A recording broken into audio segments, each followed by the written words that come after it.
like the intimacy of small details and just the little nuances you can bring out of something small.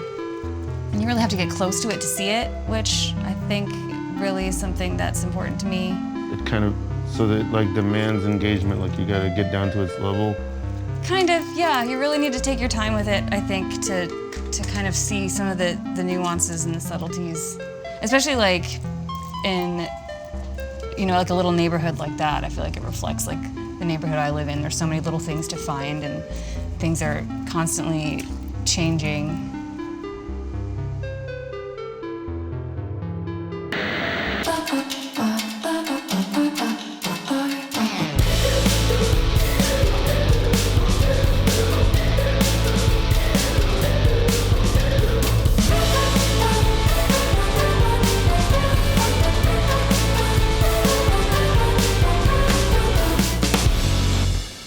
Neighborhoods like Bushwick have a way of evolving into a game of industrial and residential musical chairs. Members of the community are constantly playing peekaboo, climbing into and out of these tiny spaces that make up Bushwick. The same space can be a business, a home, a church, a commune, a school. Hello. Hi, Amber. Nice to meet you. Good to meet you. Today I'm visiting artist Amber Haney. After you. Just going to the second floor. I might be the first person she's seen since lockdown. One of the things I'm working on now is this little satellite dish, which I'm making out of, it's actually egg shells that I'm cutting up just to look round like this. It's so part of the landscape and what I see out the window. Like there's so many little Satellite dishes. just satellite dishes and details, and they're all different, and they're all kind of like wonky and like old, and so. Man, I hadn't thought of how much inspiration somebody could get just from looking out of their window. But what is unique about what you're seeing out of a Bushwick window? Well, the past couple months for this whole thing, like, I've been very strict about being like home and not going anywhere, and so I've spent a lot of time looking out the window.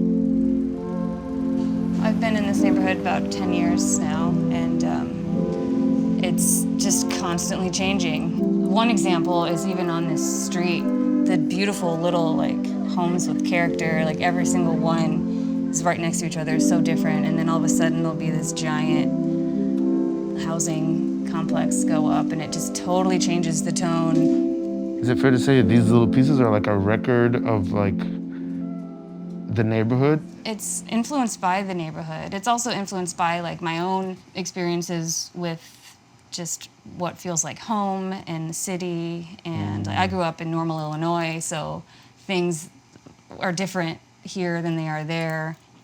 What part of Illinois was that? Normal. No, wait, what? Normal, Illinois, yep.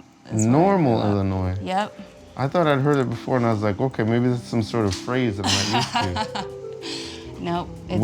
Is normal?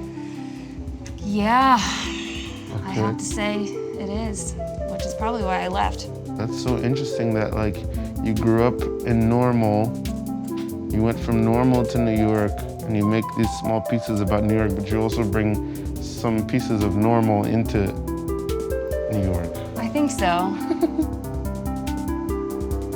I feel like you have some really interesting tools that you have to work with to work at such a miniature level. I mean, I've got lots of just like carpentry tools. Like I work as a scenic / carpenter back when we all had jobs, you know. But I've got these guys, which help to like look at really small things. Like I've got this Dremel, that's key. I've got lots of just little, like little versions of things. I guess like here's another little like magnifying glass with like a little tweezers, just like a miniature hand drill. Basically, if it's cute, I'll use it. I started this work when I didn't have any money, and it's just a lot about just like being conservative and being smart with my stuff. And also, over the years, I've been more conscientious of my consumption and my waste, and so that's important to me. And also, a lot of the materials is stuff that I've like found around the neighborhood. like the top of this church, a piece of church that literally came down. I think it was after Hurricane Sandy. Part of the steeple fell off, like a giant part of copper, like a really beautifully patinaed piece of copper. I just used it for like the cross on this church, this little church slash bathroom slash apple cider carton. And then I kind of just hoard stuff, I guess. Like I have all of those little light bulb boxes. The amber yellow boxes. Like these were from a job that I worked on at my shop. We were putting together like a giant carousel, I think it was, and they needed like 100 light bulbs. And I was like, well, all these boxes are the same size and they look like cute little apartment units. Anyway, that was the first thing I thought of when I saw them. And so I just grabbed them all because they were gonna go in the trash anyway. Why is that important to you? Like, is that just a way of working you stumbled upon, or is that like an intentional, like, I want to do this to make work? I just love things that have like a story and things that you can make a new story out of. As far as like just the world and global warming and just material like scarcity for one, and then just the damage that we're doing based on how some materials are made. Constantly hyper aware of how much stuff that I go through and trying to like justify that by like repurposing as much as I can is part of it. I love that idea of like not only wasting less, but whatever your quote unquote waste is, transforming it into something beautiful. I used to think about like the archival quality of work a lot, and I think about that more. It's like, why do I want my work to last longer than me when there's already a problem with stuff, you know, just lasting longer than people can take care of it? It kind of forces you to like appreciate it now and live in the moment, just like how everything is changing in the neighborhood. You know, like this block wasn't the same thing, it wasn't the same block 10 years ago. And so I try to like capture little moments of that because so much is temporary.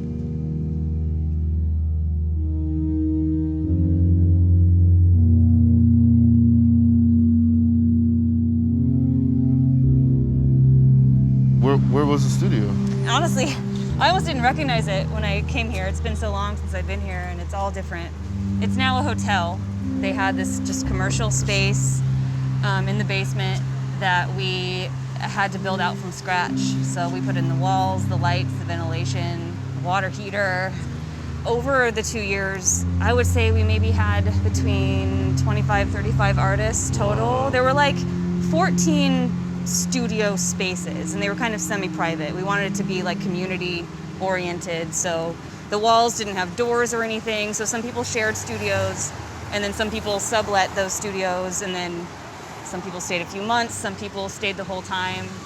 Was there a name of the place? We called it the Lounge Underground. The Lounge. I made this shirt to help fundraise some just events that we had, art shows, music shows. And Whoa, so you had a whole variety of events and stuff there. It was a really just immersive creative space. This is what year?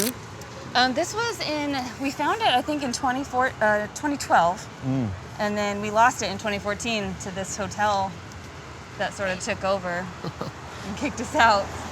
What even happened that made you guys have to pick up and leave? Did they just say you guys have to get out? Did they keep raising the rent? Where did it start at and where did it go, if that's the case? They sort of gave us, I think they gave us a month, 3 to 4 weeks, when they were like, this is what's happening. And it wasn't really like an option. You know, I still look back at that era and I feel so just grateful to have had it at the time. And as upset as we were for having to leave, it's like, to even have had that opportunity to create such a community and a space that people could really be a part of and afford. And I don't know, I have bittersweet feelings, I think. It's wild how some things in New York are this is New York, this is solidly New York, and some other parts of New York are just as characteristic, but what characterizes them is that they're ephemeral. Yes. It's a whole scene for a minute, and then 5 years later, it's gone. Hey, I wonder if that experience has had any effect on the work that you're making, like, and the impermanence of it, like. It's definitely connected. Like my passion for materials like came through. Like we built it with materials that we found or that we had or stuff that was discarded around the neighborhood. So a lot of those sensibilities really like came into play when we created the space. And it really is like a reminder to kind of like take a breath and like be present and like just appreciate what you have when you have it. I mean, especially now there's so many things that I realize I've taken for granted that, you know, you can't anymore, like work, health. So let it die. I'm so sorry. Thanks. Long live the lounge. Yes. Long live the lounge.